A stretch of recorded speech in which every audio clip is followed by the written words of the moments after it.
wangu nikajua kuna tatizo labda unaumwa au wewe umepata tatizo. Nimekukuta hapa umerelax mwenyewe unataka. Mimi naweza kusaidia pale kwa nasi. Hebu kaa kwanza chini.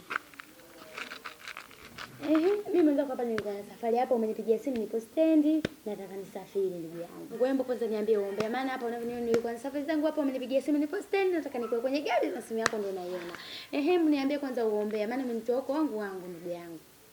Kwa hiyo hiyo safari yako na umuhimu sana kukata mimi. Safari yangu haina umuhimu ndugu yangu kama kuliko hata maana huko uliponipigia simu nikajua unaumwa hata kukuta kitandani kumbe hivi upo tu una relax. Najua tu kwamba hapo umenitia umbea una lingine lolote hebu niambie mpaka hapa niambie basi kidogo. Ngoja, mbona unaongea sana? Kifua unacho? Kifua ninacho shoga yangu. Kifua tu, kifua ninacho.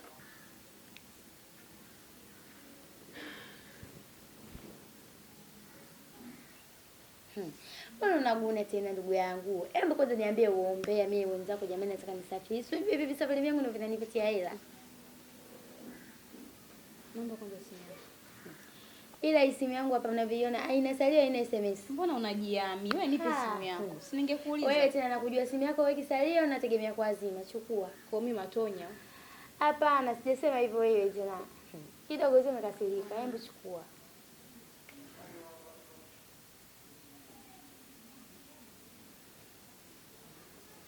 Hii namba ya nani tena ndugu yangu? Au namba hii ya kwako?